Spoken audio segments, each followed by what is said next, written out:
우리 하나님은 저와 여러분을 사랑하십니다. 저와 여러분을 사랑하시기 때문에 독생자를 보내셔서 저와 여러분의 죄를 대신해서 감당하게 하셨습니다. 이 세상에 오셔서 고통의 십자가를 감당하시고 죽음을 당하신 예수 그리스도로 말미암아 저와 여러분은 모든 죄의 문제를 해결받았습니다. 이제 하나님은 창세전에 선택한 사람들에게는 성령을 보내셔서 십자가를 감당하시고 부활하신 예수 그리스도가 그리스도로 믿어지게 합니다. 성령을 받은 우리들이 예수 그리스도를 구세주로 믿으면 하나님은 의인이라고 인정하시고 하나님의 자녀로 삼아 주십니다. 이렇게 함으로써 하나님의 자녀가 된 사람들은 의와 평강과 기쁨의 나라를 누리며 이 세상을 살아가다가 호흡이 멈추면 주님이 계신 곳으로 가게 됩니다. 그런데요, 하나님의 자녀가 된 사람들이라고 해서 이 세상에 문제들이 없는 것이 아닙니다. 영은 하나님이 주시는 하나님의 나라를 누리며 살고 있지만 몸은 여전히 이 세상에 속해 있기 때문에 현실에서의 문제들을 안고 살아가야 합니다. 독감이 오면 독감이 걸려서 이렇게 고통을 받는 거예요. 하나님의 자녀로서 천국을 누려야만 하는 성도들도 이 세상에서의 삶에서는 극도로 어려움을 느낄 수 있고 때로는 외롭고 지쳐서 아무런 소망도 없는 것 같은 상황이 있을 수도 있습니다. 성도라는 이유 때문에 고통을 당하고 때로는 죽임을 당하기도 합니다. 이런 일이 있을 수 있음을 잘 아시는 하나님께서는 오늘 요한계시록을 우리들에게 주셔서 힘을 주시고 격려하시고 소망을 주셨습니다. 성경의 마지막 책인 요한계시록은 이 세상에서 믿음을 지키기 위해서 몸부림을 치는 성도들에게 모든 면에서 완벽한 구원의 진리를 보여주십니다. 믿는 모든 사람들에게 천국에서의 영생 복락이라는 최대의 직업과 근본적 약속의 성취에 대한 확신을 분명하게 제시해 주십니다. 그래서 때로는 이 세상에서 낭만하고 쓰러질 수밖에 없는 저와 여러분들에게 우리는 미래가 확실하게 보장되어 있다는 소망과 기쁨을 누리게 하는 것입니다. 성도 여러분, 그리스도의 재림과 더불어 모든 악은 진멸되고 하나님의 구속이 성취되고 하나님의 구속사역은 완전히 종결됩니다. 이제 남은 것은 하나님께서 자신의 진노의 심판에서 건져내시고 구원을 입게 하사 영원한 안식으로 들어가게 해주시겠다고 약속하신 사람들이 들어가게 될 하늘나라와 그곳에서의 복된 삶에 대한 계시입니다.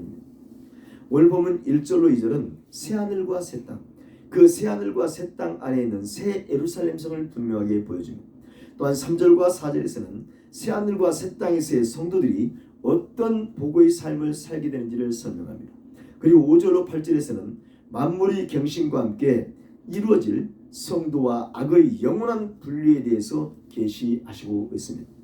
이제 오늘 본문 말씀을 통해서 은혜를 받고자 합니다. 우리와 같이 1절 말씀을 합독하겠습니다. 또 내가 새 하늘과 새 땅을 보니 처음 하늘과 처음 땅이 없어졌고 바다도 다시 있지 않더라. 아멘.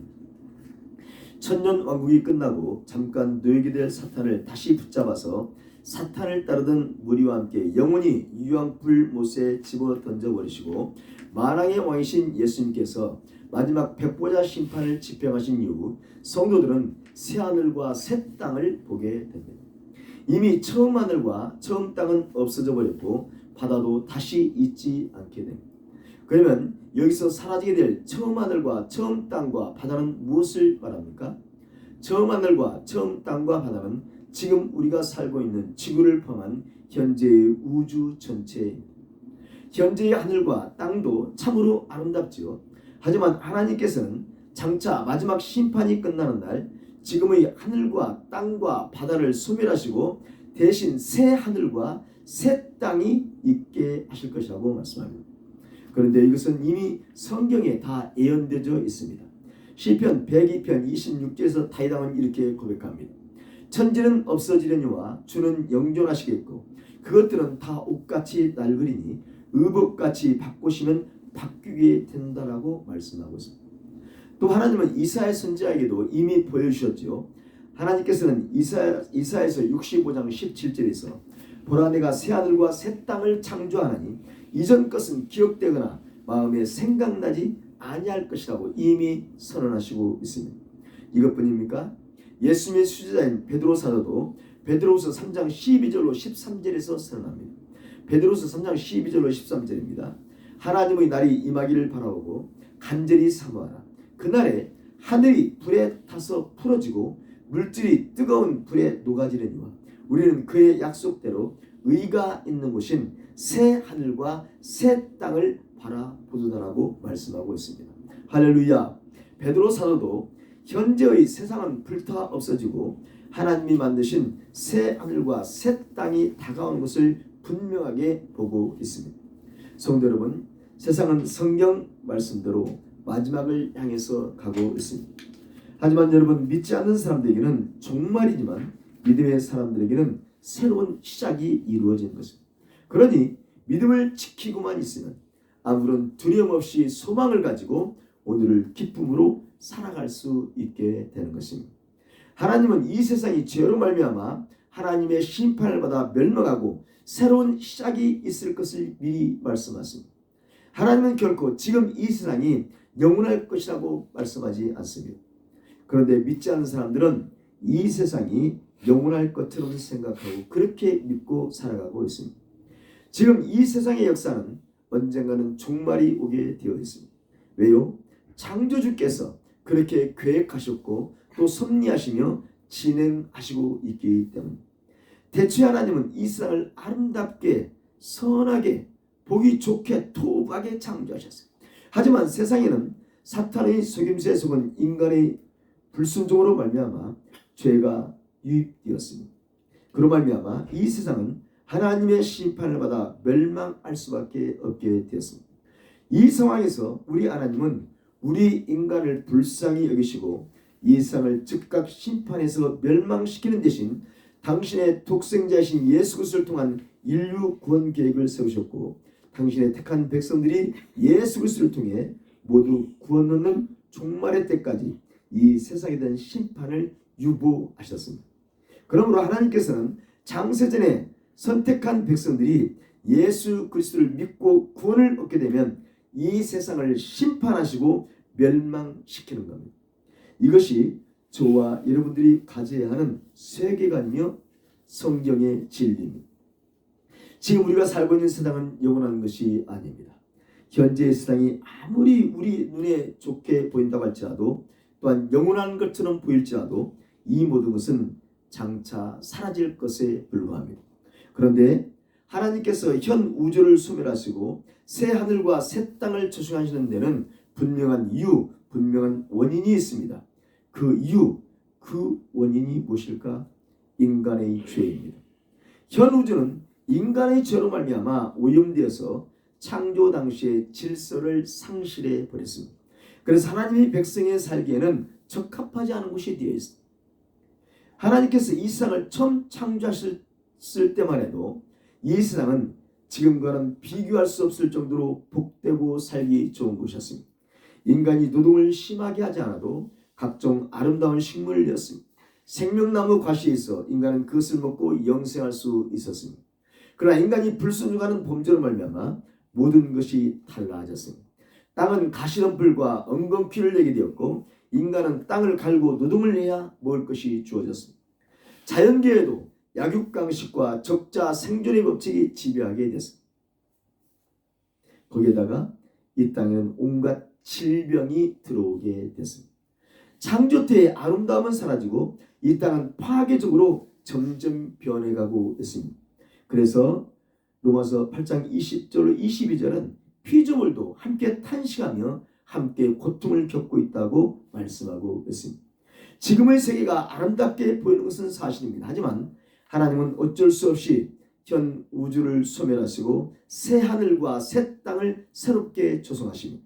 새 하늘에서 새라는 말, 카이노스라는 말은 지금까지 존재해왔던 것과 비교할 때 질적으로 완전 다른 새로운 것을 의미합니다. 질적으로 완전 새로운 것을 의미합니다. 새 하늘과 새 땅이 질적으로 어떻게 새로운 것인지 지금은 알 수 없지만 머지않아 저와 여러분은 그것을 알게 될 것입니다. 지금과는 질적으로 전혀 다르게 좋을 것입니다. 그것은 다시는 죄가 틈타지 못하는 곳이 될 것입니다. 그것은 약육강식이나 적자 생존의 법칙이 지배하지 않는 곳일 것입니다. 그런 여러분, 저와 여러분의 소망이 그곳에 있어야 하지 않겠습니까? 그렇습니다. 여러분, 저와 여러분의 마음은 새 하늘과 새 땅에 있어야 합니다. 저와 여러분의 마음이 장차 없어져 버릴 이 땅에 있지 않는다면, 다른 말로 저와 여러분의 마음이 현실의 것들에게 마음을 빼앗기지 않는다면 우리는 오직 예수님만을 바라보며 예수님의 뒤를 따라가는 신실한 종들이 될 수 있는 것입니다. 베드로 사도는 이 세상에 있는 것들의 허망함을 이렇게 말하고 있습니다. 베드로서 3장 7절에 이제 하늘과 땅은 그 동일한 말씀으로 불사르기 위하여 보호하신 바 되어 경건하지 아니한 사람들의 심판과 멸망의 날까지 보존하여 두신 것이니라. 아멘.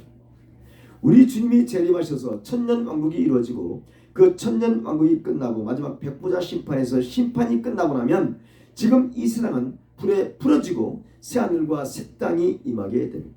사람들이 아무리 노력해도 믿을 수 없었던 진짜 유토피아의 세계가 오는 것입니다. 그것은 전능자이신 하나님, 구원자이신 예수님, 사랑의 영이신 성령 하나님이 저와 여러분을 위해서 만들어 놓으실 새 하늘과 새 땅입니다. 저와 여러분은 그곳에 들어가게 되어 있음을 믿으시고 오늘을 승리해야 될 줄 믿습니다. 우리 2절 말씀을 납니다. 2절. 또 내가 보매 거룩한 성 새 예루살렘이 하나님께로부터 하늘에서 내려오니 그 준비한 것이 신부가 남편을 위하여 단장한 것 같더라. 아멘. 하나님은 95세쯤 된 노인, 95세, 요즘도 95세면 엄청 연로하시죠. 95세쯤 된 노인이 된 요한 사도에게 새 하늘과 새 땅 안에 있는 거룩한 성 새 예루살렘을 보여주셨습니다. 요한 사도에게 보여준 새 예루살렘 성은 너무나 순결하고 너무나 아름답고 너무나 사랑스럽게 보였습니다.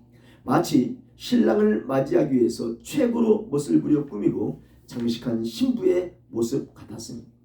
새 예루살렘 성의 구체적인 모습은 이 요한계시록 18절 이 밑부분에 나오기 때문에 다음에 기회가 있으면 말씀드리겠습니다만, 새 예루살렘의 구체적인 모습은 다음에 말씀드리도록 하고요. 오늘은 새 예루살렘 성의 의미에 대해서 말씀을 드리고자 합니다.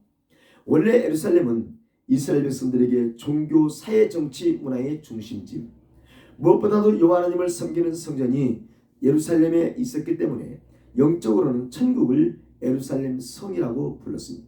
그래서 예루살렘 성은 다른 도시들과는 구별되는 거룩한 도시입니다. 따라서 이스라엘의 역사 속에서 예루살렘의 멸망은 국가 전체의 운명을 좌우하는 대사건이었습니다. 그들이 예루살렘 성의 주권을 잃었을 때 유대인들은 하나님의 심판으로 해석했고, 반면 예루살렘 성이 회복되면 그들은 하나님의 화요와 구원을 받은 것으로 받아들였습니다. 그래서 새 예루살렘 성은 하나님의 화해와 구원이 완성되는 것입니다. 그래서 시편 132편 13절로 14절에서 다윗은 여호와께서 시온을 택하시고 자기 거처를 삼고자 하여 이르시기를 이는 내가 영원히 쉴 것이라 내가 여기 거주할 것은 이를 원하였음이다라고 고백하고 있습니다. 또한 스바냐 선장 스바냐 3장 14절로 17절에서 시온에 따라 노래할지어다 이스라엘아 기쁘게 부를지어다 예루살렘 따라 진심으로 기뻐하며 즐거워할지어다 여호와가 내 형벌을 제거하였고 내 원수를 쫓아냈으며 이스라엘 왕 여호와가 너의 가운데 계시니 너가 다시는 화를 당할까 두려워하지 아니할 것이다. 그날에 사람이 예루살렘에 이르기를 두려워하지 말라 시온이 내 손을 늘어뜨리지 말라 시온아 내 손을 늘어뜨리지 말라 나의 하나님 여호와가 너의 가운데 계시니 그런 구원을 베푸실 전능자이시라 그가 너를 말미암아 기쁨을 이기지 못하시며 너를 잠잠히 사랑하시며 너로 말미암아 즐거이 부리며 기뻐하시리라 하리라고 노래하고 있습니다. 스바냐 선지자는 시온성 즉 예루살렘 성을 찬양하고 있는 것입니다. 새 예루살렘 성은 하나님의 화해와 구원이 완성되는 것입니다. 우리 하나님께서 친히 당신의 구원 계획을 완성하셨음을 드러내는 곳이 바로 새 예루살렘 성입니다. 그런데 아이러니하게도 하나님이 계신 성전이 있는 예루살렘 안에는 온갖 부패와 부정이 저질러졌습니다. 구약에서뿐만 아니라 신약에서도 예루살렘은 가장 거룩한 도시인 동시에 가장 타락한 도시이기도 했습니다. 하나님은 타락한 예루살렘 성에게 다시 선을 행하시는 사랑을 베푸십니다. 스가랴서 8장 14절로 15절에 만군의 이 여호와가 이같이 말하더라. 너희 주상들이 나를 경노하게 하였을 때에 내가 그들에게 재앙을 내리기로 하고 뉘우치지 아니하였으나 이제 내가 다시 예루살렘과 유다 족속에게 은혜를 베풀기를 뜻하였나니 너희는 두려워하지 말지니라고 죄 때문에 징벌한 예루살렘 성의 회복을 예언하시고 있습니다. 우리 예수님께서 이 예루살렘 성에 입성하신 이유가 바로 과거의 이 잘못된 것을 청산하시기 위해서입니다. 즉 예수님께서 예루살렘 성에 입성하신 것은 심판의 의미와 함께 새로운 것을 건설하시려는 계획과 구원의 의미를 동시에 가지고 있었습니다. 그러므로 예수 그리스도의 죽으심과 부활을 통하여 이제 예루살렘은 더 이상 심판받을 곳이 아닙니다. 이제 예루살렘 성은 예수 그리스도를 통해서 하나님을 믿고 하나님의 나라를 건설한 사람들이 모여있는 구원의 장소로서의 상징성을 가지게 된 것입니다. 성도님은 이런 의미에서 주님의 마지막 심판 후에 오게 될 새 예루살렘 성은요, 우리 하나님께서 저와 여러분의 구원 계획을 완성하시는 곳인 천국인 것입니다. 여러분, 의외로 이것을 믿지 않는 사람들이 많이 있습니다. 특히 후천년 주의자들이나 종교 다원주의자들이 이것을 믿지 않습니다. 많은 이단들도 새하늘과 새 땅에서 나오는 새 예루살렘 성을 믿지 않습니다. 그 이유도 여러 가지가 있는데 어떤 사람은 천국이 오리라는 예언이 너무 많은 세월이 흘렀기 때문에 믿지 않는다고 말입니다. 인생이 길어야 100년 산다는 것을 감안하면 이 계시록이 쓰여진 것이 2000년이 지났기 때문에 믿을 수 없다는 그들의 주장이 일견 이해되어지는 듯도 합니다. 하지만 우리가 분명하게 알아야 할 것이 있습니다. 천국은 지금도 시시각각으로 다가오고 있다는 것입니다. 비록 우리가 느끼지 못한다고 할지라도 천국은 즉각 매 순간 우리들에게 이 세상을 향해 다가오고 있습니다.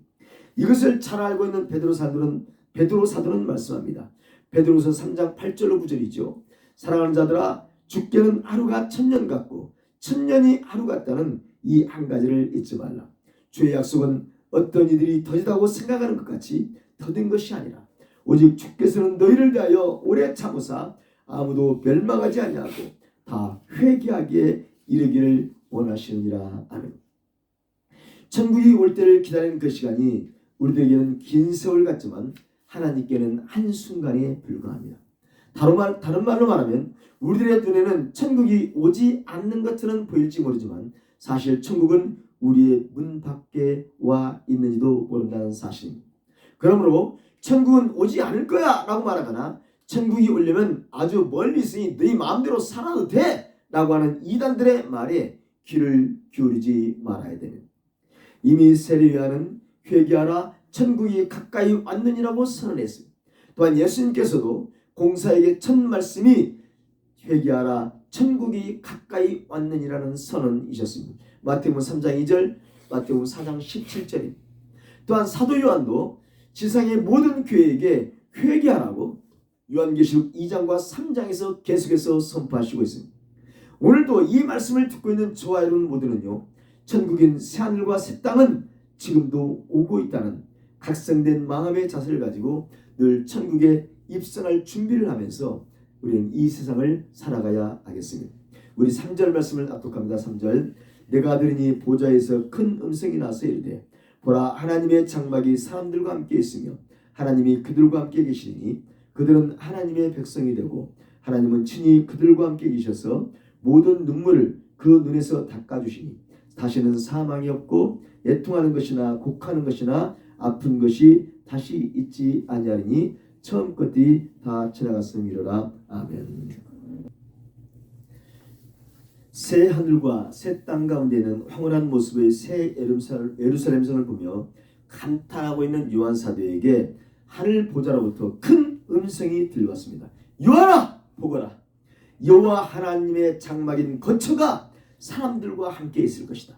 여호와 하나님이 사람들과 함께 계실 것이며 그들은 하나님의 백성이 되고 하나님은 친히 그들과 함께 계셔서 모든 눈물을 그 눈에서 닦아주실 것이니 다시는 사망이 없고 애통하는 것이나 슬피 우는 소리나 아파서 고통받는 것이 다시는 있지 않을 것이니 그 이유는 이제 처음 있던 것들은 다 지나갔기 때문이니라 라고 말씀하고 있습니다.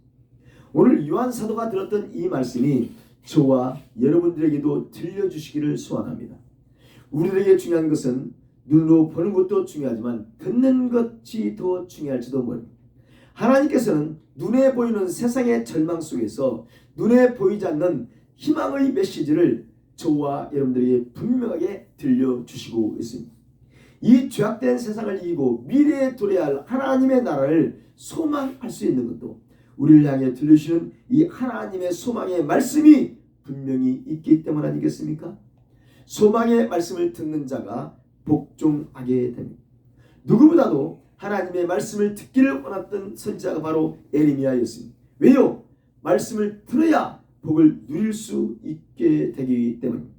에레미야서 7장 23절입니다. 오직 내가 이것을 그들에게 명령하여 이르기를 너희는 내 목소리를 들으라. 그리하면 나는 너희 하나님이 되겠고 너희는 내 백성이 되리라. 너희는 내가 명령한 모든 길로 걸어가라. 그리하면 복을 받으리라고 말씀합니다. 누구보다도 자기 나라와 자기 민족을 사랑했던 에레미야 선지자는 하나님의 음성을 듣는 자가 하나님의 백성이 되는 축복을 누리게 된다는 것을 누구보다도 잘 알고 있었던 선지자. 오늘 저도 여러분을 사랑하기에 주님의 사랑으로 말씀드립니다. 저와 여러분은 항상 주님의 음성을 듣는 사람들이 되어야 합니다. 예수님의 말씀과 예수님의 의지대로 살려고 힘써야 합니다. 아무쪼록 하나님의 음성을 듣는데 열심인 저와 여러분들이 되시길 소원합니다. 그런데 성도 여러분, 요한 사도가 박모섬에서 이 요한계시록을 듣고 있던 시대는 참으로 참혹한 시기였습니다. 네로 황제 때의 기독교 박해는 로마 시에만 국한되어 있었지만 지금 황제인 도미티안이 통치하던 때는 로마 황제의 10명 가운데서 황제의 숭배를 가장 심하게 강요했던 시대. 예루살렘을 멸망시킨 후 로마 황제가 됐던 티투스의 동생이던 도미티안은 81년부터 96년까지 황제를 지냈는데 대단히 잔인했던 반기독교적인 사람이었습니다. 도미티안 황제는 자신을 주 우리 하나님으로 부르도록 강요했습니다. 당연히 이 황제의 숭배에 제일 반대한 사람들이 누구였겠어요? 기독교인들이었습니다. 그러므로 이 도미티안 황제는 기독교 성도들을 엄청나게 핍박했습니다. 그래서 많은 성도들은 굴로 산으로 박해를 피해서 숨어야 했습니다. 이 핍박 상황에서 사도 요한은 붙잡혀서 박모섬에 유배되었고 이런 최악의 핍박받는 상황에서 하나님은 요한에게 이 계시록을 지금 주고 있는 것입니다. 사도 요한은 주님이 승천하실 때 호위하던 천사들이 했던 말을 생생하게 기억하고 있는 사람입니다. 사도행전 1장 11절 말씀입니다.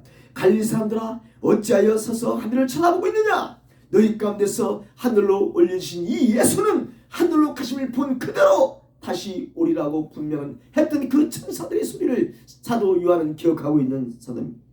이 말씀을 들었던 사도들과 다른 제자들은 마가다락방에 모여서 기도했고 성령을 받아 주님의 복음 전파 명령을 수행했습니다. 땅끝까지 복음을 전하기 위해서 자기들의 목숨을 아끼지 않았습니다. 그러다가 한 사람 두 사람 세상을 떠납니다. 오늘 말씀을 받고 있는 때는 제자들 중에 막내였던 요한 사도가 90세쯤 되었을 때인 주 95년에서 96년경이라고 말합니다. 너희들이 보는 그대로 오리라는 약속을 믿고 기다렸던 예수님은 아무 기별도 없습니다. 예수를 믿기 위해서는 목숨까지도 버려야 하는 악한 상황만 계속되고 있습니다. 로마의 황제 숭배를 배격하고 예수 그리스도만을 주 우리 하나님을 믿고 고백한다는 것은 환난과 핍박과 죽음을 의미했습니다. 많은 믿음의 선배들이 고통당하며 죽어갔습니다. 또 많은 사람들은 배교하기도 했습니다. 아마 저 같았어도 벌써 예수 믿음을 버렸을지도 모를 그런 상황과 조건입니다. 하지만 여러분 정말로 아무런 희망도 없이 낙망하고 절망할 수밖에 없는 상황에서 그들은 그리스도에 대한 믿음을 변절하지 않았습니다. 왜요? 그들을 향한 하나님 아버지의 위로와 사랑의 말씀과 성령 하나님의 감화 감동이 있었기 때문에 지금 이런 상황에 있는 사도 요한에게 주님은 나타나셔서 지금 말씀하시고 있는 것입니다. 내가 믿음을 지키게 설리는 너희들의 눈물을 닦아주겠다. 다시는 사망이 없을 것이고 애통하는 것이 없을 것이며 너희들이 다시 슬퍼서 울 일이 없을 것이야. 너희들이 고문당해서 아파하고 있는 그 고통은 다시 있지 않을 것이다. 왜냐? 그런 것들은 다 지나가기 때문이란다. 지금 믿음을 지키기 위해 설리는 저와 여러분의 눈물이 있습니까? 저와 여러분의 고통이 있습니까? 주님이 다 없애 주시겠다고 말씀합니다. 믿음을 지키다가 난 수치와 멸시가 있습니까? 전대와 박해가 있습니까? 믿음을 지키다가 난 수치와 멸시, 전대와 박해 때문에 흘렸던 저와 여러분의 눈물을 주님께서 닦아 주실 것입니다. 믿음을 지키기 위해서 느껴야 했던 쓰라린 고통들을 주님께서 없애 주실 것입니다. 여러분, 이 약속이 있기에 우리는 세상과 타협하거나 하나님을 저버리지 않을 수 있습니다. 그것은 바로 저와 여러분을 향한 하나님의 위로와 사랑이 지금 함께하고 있기 때문에 바울 사도는 이것을 고린도후서 1장 4절에서 기록합니다.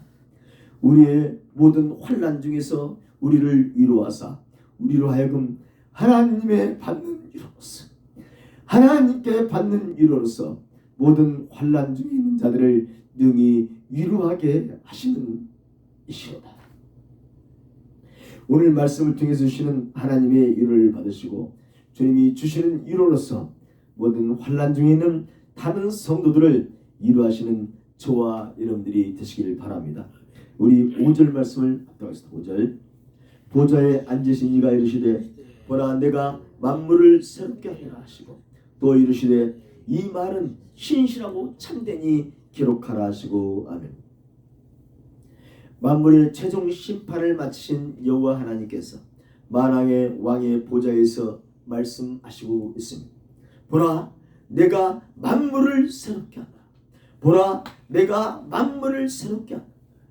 지금까지 존재했던 모든 것들을 전적으로 새롭게 바꾼다는 선언입니다. 이것은 과거에 존재했던 세계를 약간 수정하거나 개량해서 새로운 것처럼 포장하는 것이 아닙니다. 전혀 새롭게 바꾸시겠다는 것을 선언하신 것입니다. 이미 하나님은 선지자들에게 이렇게 하실 것을 보여주셨습니다. 이사야 선지자는 이사야서 65장 17절에 보라 내가 새 하늘과 새 땅을 창조하나니 이전 것은 기억되거나 마음에 생각나지 아니할 것이라고 선포하고 있습니다. 그런데 여러분, 이 세상의 모든 피조물도 그날을 기다리고 있다는 것을 아십니까? 인간의 죄 때문에 함께 탄식하며 함께 고통을 겪고 있는 피조물들도 이 날을 기다리고 있습니다. 모든 피조물이 고대하던 대영혼이 이루어질 시점에 만왕의 왕이신 여호와 하나님께서 장엄하게 선언하시고 있습니다. 거기에 덧붙여서 이 말은 신실하고 참되니 기록하라고 사도 요한에게 명령하셨습니다.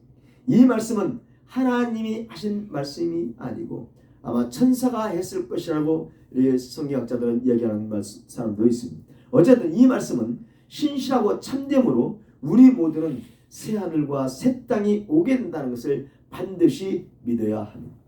이것이 하나님의 약속입니다. 그러니 후천년 주자들이나 여호와 증인 같은 이단들이 주장하는 것들이 얼마나 잘못됐다는 것을 확실하게 알 수 있는 것입니다. 하나님의 모든 계획은 반드시 그대로 성취됩니다. 하나님이 말씀하신 것은 반드시 성취됩니다. 민수기 23장 19절에 하나님은 사람이 아니시니 거짓말을 하지 않으시고 인생이 아니시니 후회가 없으시도다. 어찌 그 말씀하신 바를 행하지 않으시며 하신 말씀을 실행하지 않으리라고 했습니다. 그러므로 신천 신지 새 하늘과 새 땅에 대한 하나님의 약속이 반드시 성취될 것임을 저와 여러분은 믿어야 하겠습니다. 우리 6절 말씀을 합독하죠. 6절. 또 내게 말씀하시되 이루었도다. 나는 알파와 오메가요 처음과 마지막이라. 내가 생명수 샘물을 목마른 자들에게 값없이 주리니. 아멘. 만왕의 왕이신 여호와 하나님께서 이루었도다라고 선언하시고 있습니다. 이루었도다. 예수 그리스도께서는 골고다의 십자가 위에서 인류 구원을 위한 대속사역을 성취하셨습니다. 이런 완성된 그리스도의 대속사역을 근거로 해서 세계를 새롭게 하시겠다는 약속이 이미 이루어졌음을 확증하시고 있는 것입니다. 그분은 알파와 오메가이시니 세상을 창조하셔서 처음 시작하신 분이시며 맨 나중에 심판하시는 분입니다. 예수님께서 이 세상에 출입하셨을 때 하나님의 나라는 이미 임했습니다. 하지만 하나님 나라의 완성은 예수 그리스도의 재림을 통해 완전히 실현됩니다. 알파와 오메가요 처음과 나중이신 역사를 주관하시는 하나님이신 예수 그리스도가 과거와 현재와 미래를 주관하시는 하나님 자신이십니다. 세상은 그분으로 말미암아 시작되었고 그분으로 말미암아 새로운 세계가 창조되어 그분이 통치하는 세상은 영원히 지속되는 것입니다. 에베소 1장 11절에 모든 일을 그 마음의 원대로 역사하시는 자의 뜻을 따라 우리가 예정을 입어 그 안에서 기업이 되었다라고 한 말씀처럼 저와 여러분은 역사의 주관자 되시는 예수 그리스도의 손에 붙잡혀서 영원한 생명수를 공급받고 있는 사람들입니다. 우리들이 아무 공로 없이 오직 십자가를 감당하신 예수 그리스도의 의의 공로로 말미암아 이 영생의 복을 받게 되는 것입니다. 그런데 예수님이 예정하신 영생 지복의 은혜를 받아 누리기 위해서는 반드시 이기는 자가 되어야 됩니다. 우리 7절 말씀을 앞에 7절 이기는 자는 이것들을 상속받으리라. 나는 그의 하나님이 되고 그는 내 하나님이 되리라. 아멘. 하나님이 예정하신 모든 복은 오늘의 삶에서 이기는 삶, 오늘의 이 세상 삶에서 이기는 사람만이 상속받게 됩니다. 이기는이란 말은 현재 시제로 되어 있습니다. 지금 이겨야 된다는 말, 지금 우리의 삶에서 지금 이겨야 된다는 말, 현재 시제. 지금 성도들의 삶은 계속되는 영적 전쟁이고 그 전쟁 가운데서 승리하고 있는 성도들만이 새 하늘과 새 땅에 있는 새 예루살렘 성 안에 들어가서 주님이 주시는 생명수를 마시며 영생의 삶을 살아가게 되는 것입니다. 온전한 여호와의 하나님의 자녀들이 되는 것입니다. 오늘 지금 현실을 살아가고 있는 성도들은 항상 세상과 하나님 사이에서 투쟁하며 살아가는 중입니다. 그래서 신앙생활에는 승리와 패배가 있을 뿐 그 중간 지대는 없습니다. 말씀에 순종하면서 승리하든지 아니면 세상의 가치관을 따르면서 실패하든지 둘 중에 하나예요. 사탄은 끊임없이 세상 가치관을 들이대면서 자기를 따르라고 유혹합니다. 만약 성도가 세상의 가치관을 따른다면 스스로 제 무덤을 파는 것입니다. 왜 그렇죠? 세상의 가치관은 사탄의 가치관이고 그것은 멸망으로 가는 지름길이기 때문입니다. 그렇다면 저와 여러분이 세상의 가치관에 빠져들지 않게 해서는 어떻게 해야 됩니까? 디모데전서 4장 5절에 하나님의 말씀과 기도로 거룩하여 지내라고 했습니다. 성도는 오직 하나님의 말씀과 기도로 거룩해져야만 이 세상에서 승리할 수 있습니다. 성도는 하나님께서는 사탄과의 이 영적인 싸움에서 승리하는 사람만을 당신이 아들로 삼는다고 말씀하고 있습니다. 저와 여러분이 영적인 싸움에서 승리하는 길은 오직 말씀과 기도로 무장하는 것입니다. 그래서 우리 교회의 신앙 핵심은 오직 말씀과 기도입니다. 나중에 예배 초수가 정해지면 자세하게 더 말씀드리겠습니다만 오직 말씀과 기도로 주님의 생명을 받아서 생명의 일꾼들이 되어지고 또 다른 생명의 사람들을 만들어가는 일을 우리 주의 미니스트리 처치를 통해서 주님께서 일하실 것입니다. 그런데 믿음 생활하다가도 이기지 못하고 지는 사람들이 있게 될 수 있습니다. 어떤 사람들이 영적인 전쟁에서 이기지 못하고 패배하고 말까? 그래서 그들에게 예비된 영원한 불에 들어가게 될까? 다음 절이 그런 분들에 대해서 말씀하고 있습니다. 우리 8절 말씀을 한번 8절. 그러나 두려워하는 자들과 믿지 아니하는 자들과 흉악한 자들과 살인자들과 음행하는 자들과 점술가들과 우상 숭배자들과 거짓말하는 모든 자들이 불과 유황으로 타는 못에 던져지리니 이것이 둘째 사망이니라. 아멘. 이 세상을 사는 동안 영적 전쟁에서 이기는 자들에게는 여호와 하나님이 되어 주신 하나님의 자녀가 되어 영생 지복을 받는 복이 주어집니다. 하지만 이 세상에서의 영적 전쟁에서 지는 사람들에게는 영원한 불과 유황으로 타는 못이 준비되어져 있습니다. 오늘 하나님은 크게 8가지로 어떤 사람들이 유황 불못에 가게 되는지를 설명하시고 있습니다. 첫째는 두려워하는 자들. 이 사람들은 믿음 생활하다가 탄압이 있을 때에 배교의 압력에 굴복해서 개인의 안위를 선택한 사람들이 두려워하는 자들. 마태복음 13장 21절 말씀에 그 속에 뿌리가 없어 잠시 견디다가 말씀으로 말미암아 환난이나 유혹의 말씀이 맡겨 결실하지 못하는 자들이 이들을 의미하는 말씀. 두 번째는 믿지 아니하는 자들입니다. 믿지 아니하는 자들은 더 이상 말씀드리지 않아도 되겠지요.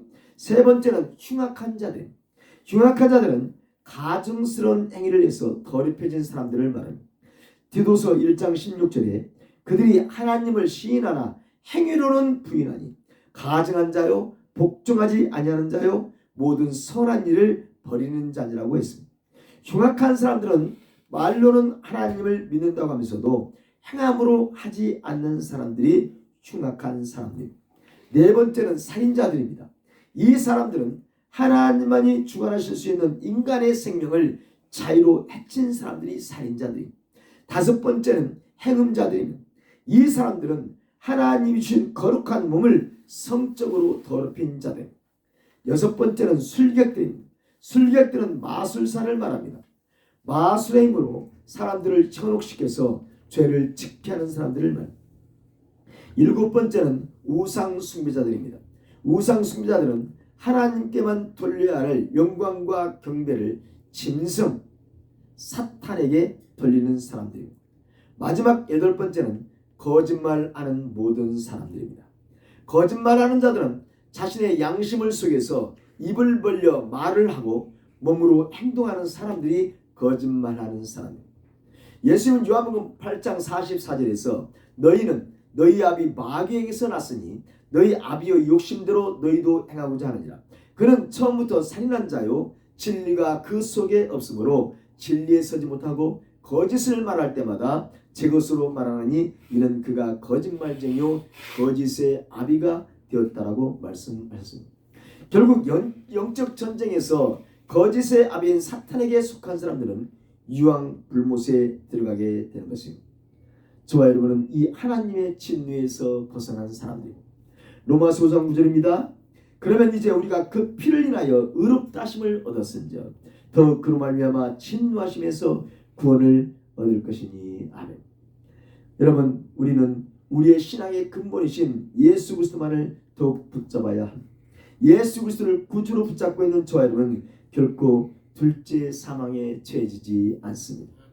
따라서 오늘 우리는 우리들에게 닥쳐오는 유혹과 핍박이 있다고 할지라도 타협하거나 배교하지 말아야 되고 끝까지 인내해야 합니다. 저와 여러분에게는 눈물도 없고 슬픔도 없고 온갖 귀한 것들로 장식되어 있는 찬란하고 아름다운 것이 준비되어져 있습니다. 이 땅에서 누릴 수 없는 기쁨과 즐거움이 영원히 지속되는 것이 기다리고 있음을 믿으시고 오늘의 삶에서 승리하시는 모두가 되시기를 바랍니다. 그곳에서 우리들은 하나님의 자녀로서 하나님의 무한한 사랑을 받으며 주님과 함께 영원히 친밀한 교제를 나누게 될 것입니다. 이 좋은 천국의 주인이 모두 되시기를 주 이름으로 소원합니다. 그렇다면 이 세상이 아무리 핍박을 하고 조롱해도 심지어 순교의 자리에 간다고 할지라도 믿음을 지키시는 저와 여러분이 되어야 될 것입니다. 천국은 끝까지 믿음을 지킨 성도에만 허락된다고 하는 것을 기억하시길 바랍니다. 기도하겠습니다. 하나님, 이 좋은 천국에 우리 모두 다 들어갈 수 있도록 하나님 끝까지 인내하며 믿음을 지킬 수 있도록 우리에게 성령 충만함으로 이끌어 주시옵소서. 예수 그리스도의 이름으로 기도하옵나이다. 아멘.